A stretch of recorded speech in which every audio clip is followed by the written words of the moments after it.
Hello प्यारे बच्चों एवं मित्रों, आज मैं मुख्य रूप से एक टॉपिक लेकर आया हूं आपके बीच में, जिस टॉपिक का नाम है नियामक ज्यामिति, जिसको इंग्लिश में हम लोग जानते हैं कोऑर्डिनेट ज्योमेट्री। ये एक ऐसा पोर्शन है जो कहीं ना कहीं 10th के एग्ज़ाम में भी काफ़ी महत्वपूर्ण होता है। लेकिन मैं आज जो इस पर जो वीडियो बना रहा हूँ, इससे दो लोगों क्लियर होने वाले हैं। पहला तो एक स्टूडेंट के लिए और दूसरा ये कि कुछ हमारे जो मित्र होंगे उनको भी इससे क्लियर मिलेगा। क्योंकि जैसे अभी हाल ही में स्टेट का जो एग्ज़ाम हुआ था, उसमें कोऑर्डिनेट ज्योमेट्री के अंतर्गत लगभग 10 प्रश्न पूछे गए थे। जैसा कि शिक्षा विभाग की तरफ से घोषणा किया गया है कि प्रत्येक साल में 2 बार स्टेट होगा। तो इसके अंतर्गत मैं कोशिश करूंगा कि 10th और 9th का जितना भी पोर्शन है, टॉपिक बाय टॉपिक सारे पोर्शन को क्लियर करूंगा और प्रत्येक चैप्टर का एक विशेष रूप से सारांश दूंगा। और मेरा मुख्य फोकस ये रहेगा कि स्टेट वाले भी अगर बच्चे अगर वो देखेंगे तो काफ़ी उनको सहायता इनसे मिलेगा और ज़्यादा मार्क्स गेन करेंगे। लेकिन स्टेट में मुख्य रूप से वैसे बच्चे की बात कर रहे हैं जो कहीं ना कहीं मैथ पोर्शन से हैं, मैथ से रहेंगे पेपर 1 से। तो डेफिनेटली जितना भी वीडियो हम इस पे बनाते जाएंगे, सारे वीडियो का एक 1 बाय 1 करके अगर देखेंगे तो कहीं ना कहीं डेफिनेटली उनको फ़ायदा होने वाला है। साथ ही मुख्य रूप से मेरा ये भी फोकस रहेगा कि अगर 10th के बच्चे हैं, मुख्य रूप से बिहार बोर्ड के हैं, तो अगर ये सारे जितना भी हम पॉइंट लिखवा रहे हैं वो सारे पॉइंट को अगर ध्यानपूर्वक अगर देखेंगे, क्योंकि प्रत्येक चैप्टर का हम सारांश देंगे, समरी देंगे, और समरी में ही पूरा प्रश्न का जो अधिकतर बेसिक चीज़ रहेगा वो सारे चीज़ से क्लियरेंस होगा। और हम स्टार्ट करते हैं। जैसे आज जो टॉपिक है नियामक ज्यामिति, जिसको हम लोग इंग्लिश में कोऑर्डिनेट ज्योमेट्री के नाम से जानते हैं। मुख्य रूप से बिहार बोर्ड में 10 नंबर तो सिलेबस के अनुसार पूछा ही जाता है, लेकिन इसका एवरेज कभी कभी होता है क्या है कि नंबर ऑफ क्वेश्चन डबल भी हो जाता है, 60% भी हो जाता है। मतलब क्वेश्चन बढ़ा चढ़ा के पूछा जब जाता है तो हर पोर्शन से क्वेश्चन ज़्यादा उठाया जाता है। तो एक प्रकार से हम एवरेज ले सकते हैं कि 10 से 15 या 20 इसके आसपास में आपका क्वेश्चन पूछा जाएगा। तो इसलिए कहीं ना कहीं एक विशेष टॉपिक हुआ आपके लिए, विशेष चैप्टर है। अगर इस पर ध्यान दीजिएगा तो आसानी से आपका 15-20 नंबर कवर कर सकते हैं। साथ में स्टेट भी होता है तो कोऑर्डिनेट ज्योमेट्री से डेफिनेटली क्वेश्चन आता है। इस बार भी स्टेट हुआ, जिसमें हम पहले ही बता चुके हैं कि लगभग 10 नंबर का प्रश्न पूछा गया था। अब हम स्टार्ट करते हैं। देखिए, सबसे पहला पॉइंट क्या है? पहला पॉइंट ये है कि आप देख रहे हैं यहाँ पे क्या है, ओ है। ओ मतलब ओरिजिन। लेकिन ओरिजिन समझने के लिए सबसे पहले हम यहाँ पे एक ग्राफ दिए हुए हैं, इस ग्राफ को समझना होगा। इस ग्राफ का पोर्शन है एक, इसको अगर समझ जाइएगा तो उसके बाद जितना भी हम इसके अंतर्गत 1 बाय 1 जो पॉइंट लिखवाएंगे वो सारे आपको धीरे धीरे समझ में आने लगेगा। सबसे पहले देखिए, यहाँ पे x डैश लिखा हुआ है, y डैश लिखा हुआ है। यहाँ पर देख रहे हैं ओ मीन्स ओरिजिन। ओरिजिन का हिंदी होता है मूल बिंदु, और मूल बिंदु उसे कहते हैं जहाँ पर x का मान भी 0 होता है और y का मान भी 0 होता है। ये पॉइंट यहाँ है जहाँ पर x एक्सिस और y एक्सिस जहाँ पर इंटरसेक्ट करता है, वहीं पर x का मान भी 0 होता है और y का मान भी 0 होता है। यहाँ पर देख सकते हैं कि ये x एक्सिस, यहाँ पे x लिखे हैं, यहाँ x डैश, यानी आप देख रहे हैं कि राइट साइड जो है वो कहीं ना कहीं x है और लेफ्ट साइड जो है वो x डैश है। अप में ऊपर देख रहे हैं y है और डाउन में यानी नीचे y डैश है। यानी जिधर डैश है उधर x और y का वैल्यू निगेटिव है, और जिधर x और y है उधर x और y के वैल्यू पॉजिटिव है। आप यहाँ देख सकते हैं कि x है तो 1 2 3 4 5 लिखा हुआ है ना। इसी प्रकार x डैश है तो -1 -2 -3 -4 -5 है। इसी प्रकार आप देख सकते हैं कि y इधर 1 2 3 4 5 प्लस में लिखा हुआ है, y डैश है तो इधर माइनस में लिखा हुआ है। अब यहाँ हम समझने की कोशिश करते हैं कि कहीं ना कहीं इसको हम लोग x एक्सिस कहते हैं और x एक्सिस यानी अक्ष भी कहते हैं। हिंदी में क्या कहते हैं? अक्ष। एक्स अक्ष कहते हैं। और ये जो लाइन होता है आप लोग देखते हुइएगा, गांव घर में बहुत पहले पुराना ज़माना में क्या होता था कि भुजा का जो ठेला था ना ऐसे रखा जाता था। तो भुजा का जो ठेला रहता है तो भुजा का ठेला भुज, इससे याद रखिएगा, यानी कन्फ्यूजन नहीं होना चाहिए आपको कि भुज किसको कहते हैं और कोटी किसको कहते हैं। तो भुज से याद रखिएगा, भुजा वाला जो ठेला रहता है ऐसे रहता है, ऐसे रहता है तो उसको क्या कहेंगे भुज, यानी एक्स एक्सिस को आप क्या कहिएगा भुज कहिएगा, जिसको इंग्लिश में हम लोग जानते हैं एब्सिसा नाम से जानते हैं, ABSCISSA एब्सिसा नाम से जानते हैं, भुज को इंग्लिश में कहा जाता है। अब यहाँ देख सकते हैं वाई एक्सिस को क्या कहते हैं वाई अक्ष कहते हैं, जिसको हम लोग क्या कहते हैं कोटि। जैसे आप देख सकते हैं इसे पूरा परपेंडिकुलर टाइप के है, यहाँ से खड़ा है, इधर जो है पॉजिटिव है इधर निगेटिव है, ये पूरा खड़ा है। तो घर में देखते हुए कोठी, कोठी के तरह है ऐसी खड़ा है, आ कोठी न लिखल है, क्या लिखा हुआ है कोटि लिखा हुआ है। तो इसको याद रख सकते हैं कि घर में कोठी ऐसे खड़ा रहता है, उसी प्रकार यहाँ क्या है ये कोटि है। ये समझ में आ गया कि एक्स एक्सिस ये हुआ, वाई एक्सिस ये हुआ। एक्स एक्सिस को हम लोग क्या कहते हैं एक्स अक्ष कहते हैं, वाई एक्सिस को क्या कहते हैं वाई अक्ष कहते हैं, इसको भुज कहते हैं, इसको कोटि कहते हैं। ठीक है, उसके बाद यहाँ पर दो बातें लिखा हुआ देख लीजिए, दो सरल रेखाएं, दो सरल रेखा, एक सरल रेखा आपका ये है और दूसरा सरल रेखा आपका ये है। पहला जो सरल रेखा है उसका नाम है एक्स ओ एक्स डैश, दूसरा जो है वाई ओ वाई डैश, यहाँ पे वो लिखा हुआ है वाई ओ वाई डैश लिखा हुआ है। अब यहाँ देख सकते हैं कि चरण पाद चतुर्थांश ये क्या होता है। देखिए सबसे बड़ी बात क्या है कि ये जब एक्स एक्सिस और वाई एक्सिस जब एक दूसरे को इंटरसेक्ट यहाँ करता है तो टोटल 4 पार्ट में बढ़ जाता है। पहला पार्ट ये, दूसरा पार्ट ये, तीसरा पार्ट ये और चौथा पार्ट ये, 4 पार्ट में बढ़ जाता है। ये जो पार्ट है इसी को हम लोग पाद कहते हैं, चरण भी कहते हैं, चतुर्थांश भी कहते हैं। हिंदी में हम लोग ऐसे प्रचलित 3 नाम से जानते हैं, है ना, और इंग्लिश में क्वाड्रेंट नाम से जानते हैं, QUADRANT, क्वाड्रेंट नाम से जानते हैं। क्वाड्रेंट इंग्लिश में एक ही वर्ड आप ध्यान रखिएगा, हिंदी में 3 चीज़ याद रखना होगा, चरण पाद चतुर्थांश। आप देख सकते हैं कि कैसे पहचानेंगे कि अक्सर एग्जाम में क्वेश्चन आता है, स्टेट में भी आया है और 10th बिहार बोर्ड के जो एग्ज़ाम होता है, फाइनल बोर्ड का जो एग्ज़ाम होता है उसमें भी इससे 1-2 नंबर के क्वेश्चन डेफिनेटली प्रत्येक साल पूछा जाता है कि किस पाद से रिलेटेड है। तो आप देख सकते हैं यहाँ पर x का वैल्यू प्लस, इधर y का वैल्यू प्लस, इसका मतलब यहाँ जो होगा दोनों का वैल्यू कथी में होगा प्लस में होगा। जब दोनों का वैल्यू क्या चीज़ में होगा प्लस में होगा, इसका मतलब ये किसके अंतर्गत आ गया प्रथम पाद। किसके अंतर्गत आ गया प्रथम पाद। इंग्लिश में कहेंगे इसको फर्स्ट क्वाड्रेंट। क्या कहेंगे फर्स्ट क्वाड्रेंट। इधर देख लीजिए, इधर क्या कहेंगे द्वितीय। क्या कहेंगे द्वितीय पाद, जिसको इंग्लिश में कहेंगे सेकेंड क्वाड्रेंट। यहाँ पर आप देख सकते हैं कि x हमेशा पहले x का वैल्यू होता है फिर y का वैल्यू होता है, पहले x का फिर y का। तो यहाँ पर x का वैल्यू भी प्लस, y का भी वैल्यू प्लस, दोनों का जब वैल्यू प्लस होता है तो प्रथम पाद में आ जाता है।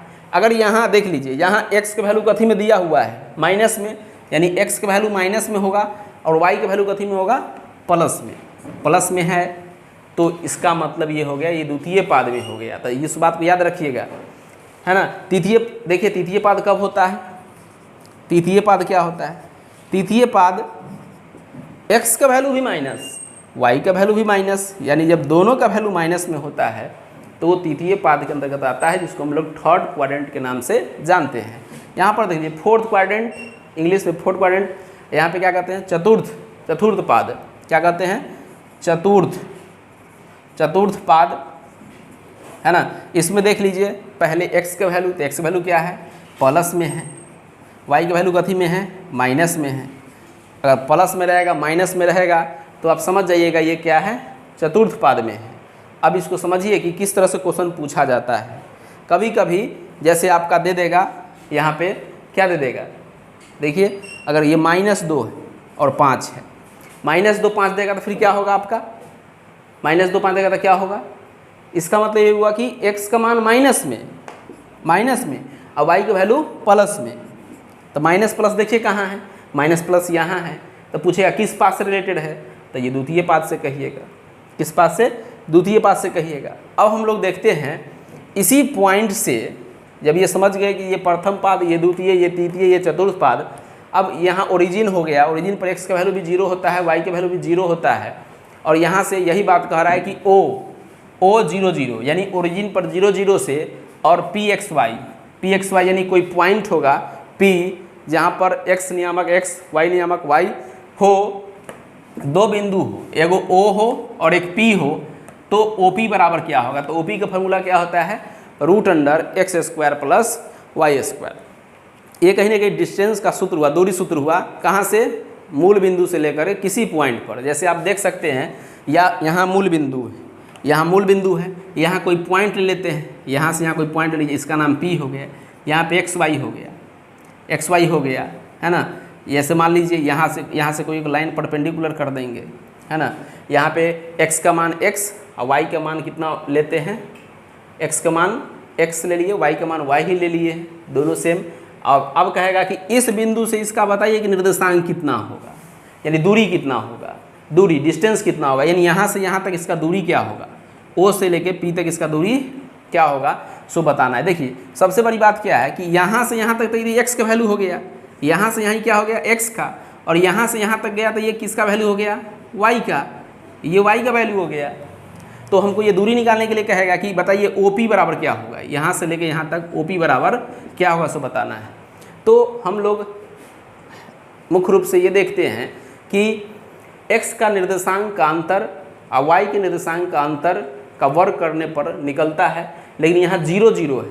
तो 0 0 है तो इसको कुछ रखने से कोई फायदा नहीं है।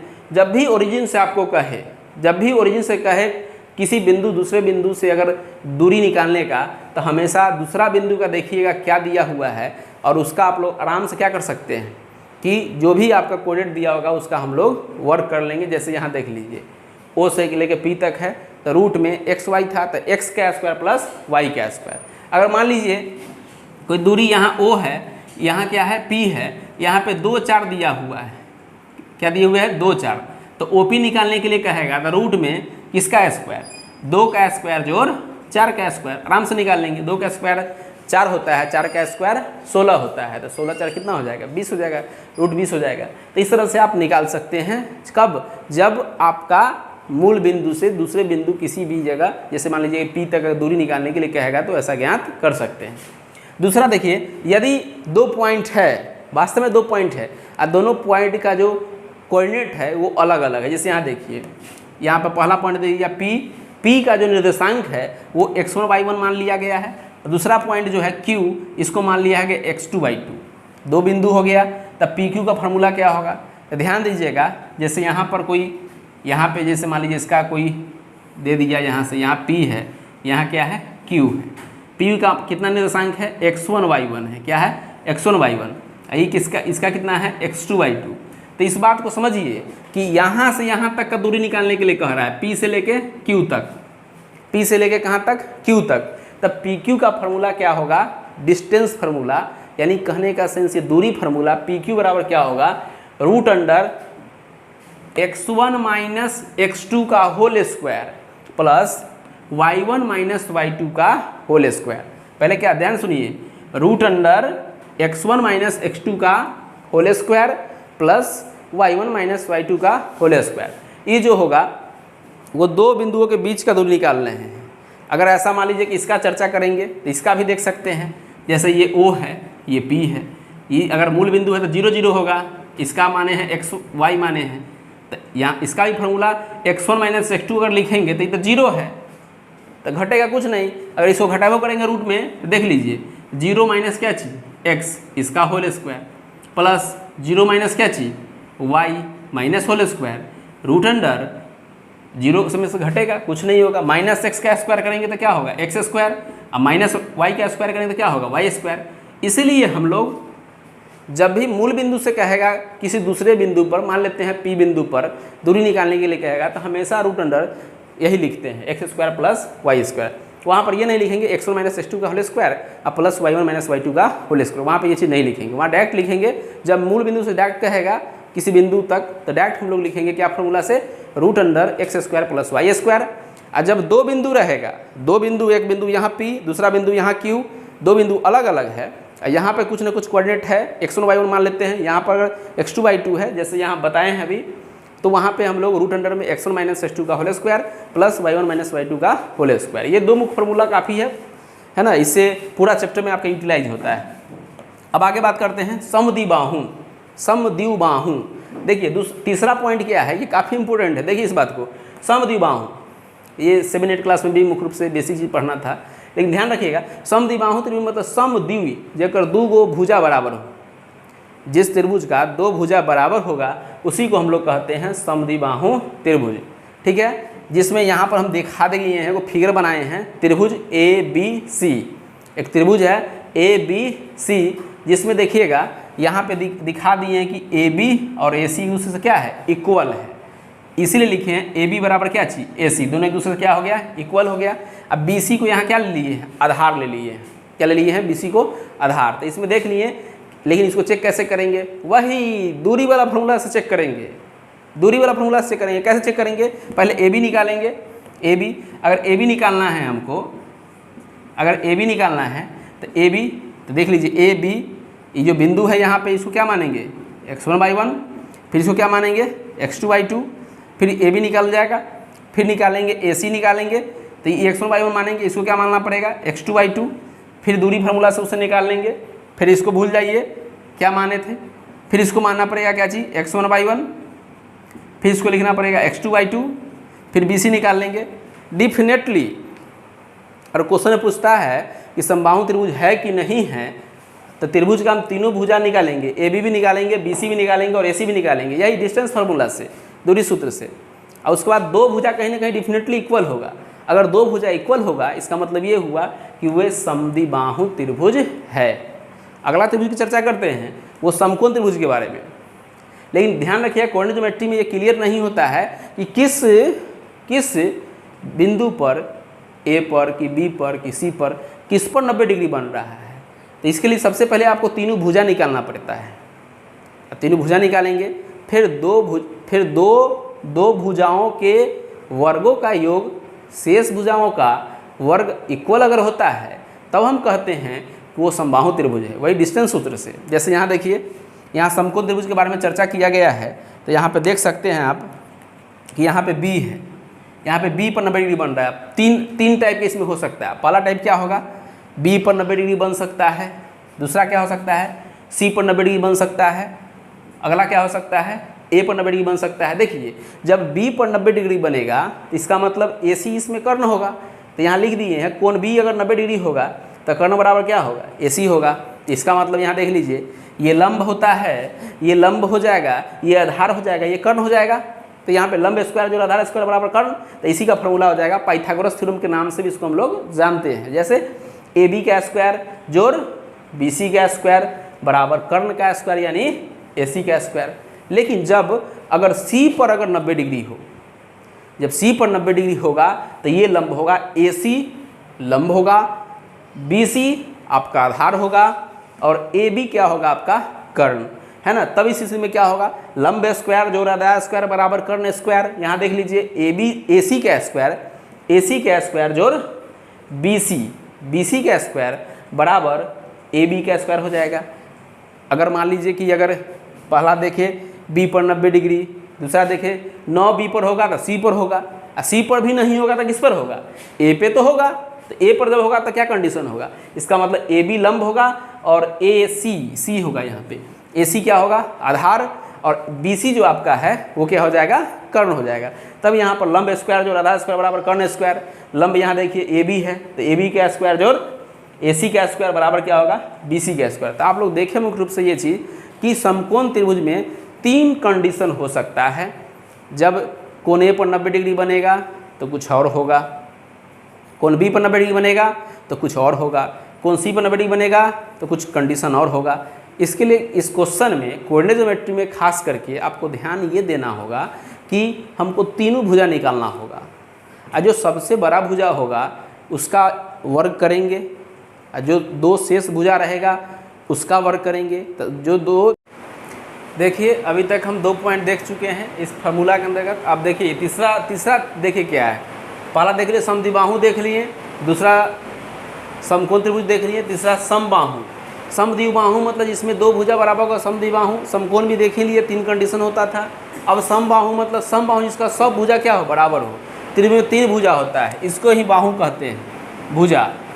जब तीनों क्या हो जाए, त्रिभुज ABC में तीनों अगर बराबर होता है तो समबाहु, यानी पहले AB निकालेंगे, फिर BC निकालेंगे, फिर AC निकालेंगे, तीनों निकालेंगे। अगर तीनों का वैल्यू अगर सेम आता है, मान लीजिए ये 5 यूनिट आया, 5 इकाई आया, ये भी 5 इकाई, ये भी 5 इकाई, अगर टोटल इक्वल है यानी AB इक्वल टू BC बराबर AC, तीनों इक्वल है, इसका मतलब क्या हो जाएगा, समबाहु त्रिभुज। बस इतना ही कंडीशन।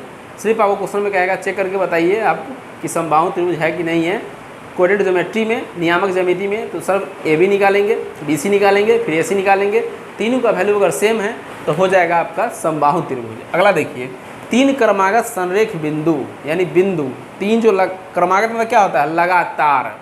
3 मतलब 3 लगातार संरेख बिंदु का एक कंडीशन होता है। जैसे यहाँ पर देख लीजिए, एक बिंदु A है, दूसरा बिंदु B है और तीसरा बिंदु क्या है, C है।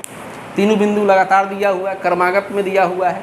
अगर 3 क्रमागत संरेख बिंदु का कंडीशन क्या होता है, कंडीशन ये है कि देख लीजिए A से लेके B तक है और B से लेके क्या तक है, C तक है ना। इसका मतलब ये हुआ कि यहाँ से लेके यहाँ तक, फिर यहाँ से लेके यहाँ तक, और जब दोनों को जोड़ेंगे तो इतना के अगर बराबर आता है AB, A से लेके कहाँ तक है, B तक।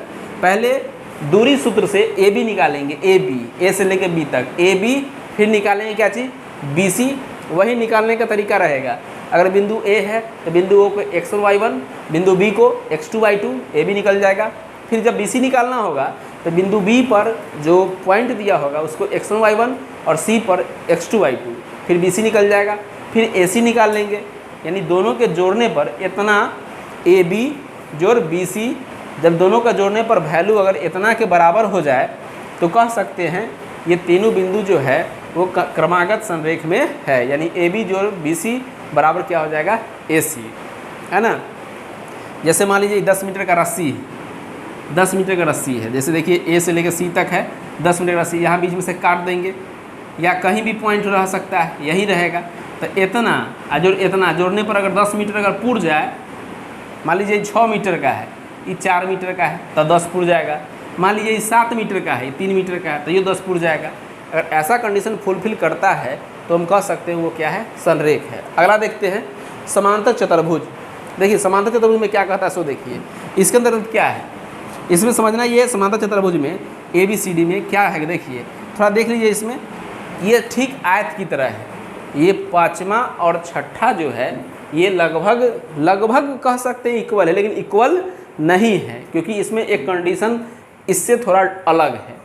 इसमें आमने सामने की भुजा अगर इक्वल है तो हम कह सकते हैं समांतर चतुर्भुज है। जैसे देखिए यहाँ पे AB, इसके ठीक सामने क्या आपका DC कह सकते हैं, DC। देखिए AB बराबर DC और BC बराबर AD, चाहे AD बराबर BC, 2 कंडीशन फुलफिल कर रहा है। आमने सामने क्या है, बराबर है। AB बराबर DC और AD बराबर BC, 2 बराबर होगा तो क्या हो जाएगा, समांतर चतुर्भुज।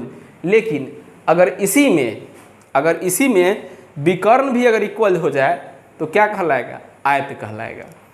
जैसे आप यहाँ देख सकते हैं आयत ABCD के लिए क्या है, यहाँ पर देख लीजिए इसमें भी आमने सामने बराबर है, यानी AB बराबर क्या है, DC है और AD बराबर क्या है, BC है। यहाँ देख लीजिए दोनों कंडीशन फुलफिल कर रहा है। जो समांतर चतुर्भुज में जो कंडीशन फुलफिल कर रहा था वही कंडीशन आपके आयत में फुलफिल कर रहा है। बस यहाँ पर एक ही डिफरेंट है, वो डिफरेंट क्या है, ये विकर्ण देखिए, इतना बराबर क्या है, इतना। यानी क्या कह सकते हैं, AC जो है, AC का जितना वैल्यू अगर आता है उतना ही वैल्यू अगर BD का अगर हो जाए तो हम कह सकते हैं वो क्या है, आयत है। ऐसे भी चेक कर सकते हैं, या आप ये भी देख सकते हैं सबसे बड़ा भुजा जो होता है वो क्या होता है, कर्ण होता है। ये आपका देखिए AC, ये AC क्या है आपका, कर्ण है। तो इससे भी निकाल सकते हैं, इसलिए साइड से लिख दिए हम कि कर्ण का स्क्वायर बराबर लंब का स्क्वायर, कर्ण का स्क्वायर बराबर लंब का स्क्वायर जोड़ आधार का स्क्वायर। देख सकते हैं AC का स्क्वायर AC का स्क्वायर बराबर AB का स्क्वायर जोड़ BC का स्क्वायर, ये भी लिख सकते हैं, या ऊपर वाला भी लिख देंगे तो कोई दिक्कत नहीं है। बस ध्यान ये देना है कि ये कहीं ना कहीं समकोण बना रहा है। ये 90 डिग्री है, ये आपका हो गया लंब, ये लंब हो गया, ये आपका क्या हो गया आधार, ये हो गया कर्ण। ये भी कंडीशन अगर फुलफिल अगर करता है तो हम उसको कह सकते हैं आयत। लेकिन जितना भी हम AB निकालेंगे, BC निकालेंगे, AC निकालेंगे, कुछ भी निकालेंगे, सब दूरी सूत्र से ही निकालेंगे, जो शुरू में ही हम बता चुके हैं। 2 पॉइंट P और Q के बीच में, बस वहाँ पे PQ है और यहाँ पे हम लोग AB मान रहे हैं, BC मान रहे हैं, ठीक है।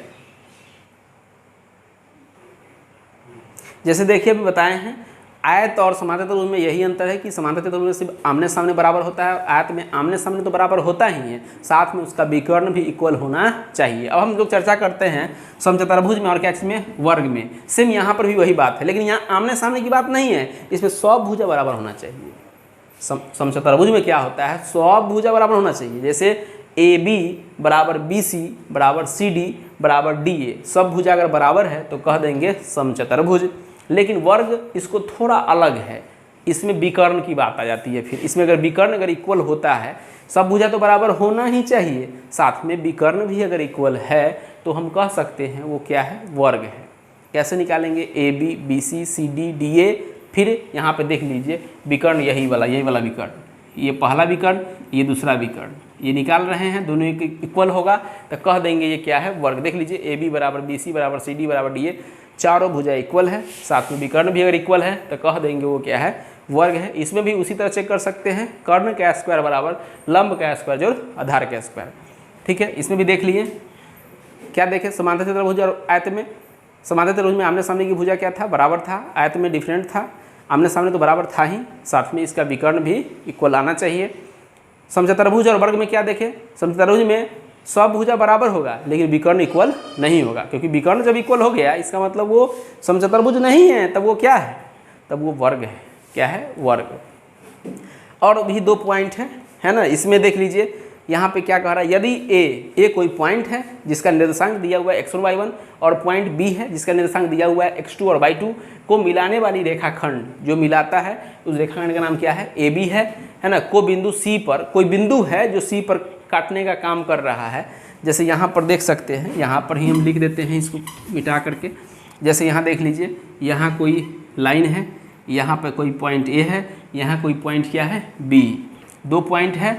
यहाँ पे ये नहीं को इसमें ये नहीं करा कि एकदम बीच में, ये कहीं भी पॉइंट C हो सकता है। मान लेते हैं यहाँ कोई पॉइंट C है, कोई पॉइंट C है, इसको अंतर विभक्त करता है और कितना अनुपात में, M1 अनुपात M2 के अनुपात में विभक्त करता है। मान लीजिए ये M1 है, ये M2 है, यानी A से लेकर C तक जो अनुपात जो होगा वो M1 होगा और C से लेकर जो B तक होगा वो अनुपात क्या होगा, M2 होगा, M2।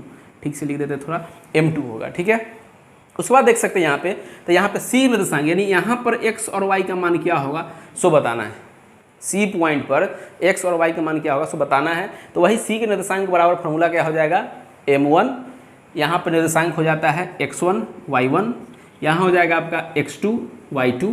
तो यहाँ पे ध्यान ये देना है, फार्मूला याद रखने का एकदम बेस्ट तरीका ऐसे याद रखिएगा, जब M1 आएगा तो x1 नहीं आएगा, पहले हम x कोऑर्डिनेट लिखते हैं। पहले क्या लिखेंगे, x, खाली x1 और x2 वाला लिखेंगे, फिर खाली क्या वाला लिखेंगे, y1 और y2 वाला खाली लिखेंगे। तो ध्यान ये देना है कि जब M1 होगा तो x1 नहीं होगा, x2 लिखेंगे साथ में। तो M2 लिखेंगे तो x1, M1 लिखेंगे तो x2 लिखेंगे। जैसे यहाँ देखिए M1 लिखे, M1 तो क्या लिखे x2 प्लस, जब M2 लिखेंगे तो क्या लिखेंगे x1 बटे क्या लिखेंगे M1 प्लस M2। x निर्देशांक लिखा गया, y निर्देशांक M1 लिखेंगे, देखिए y2 plus M2 into y1 by इसका जो रेशियो है M1 और M2 लास्ट में जोड़ करके भाग देते हैं।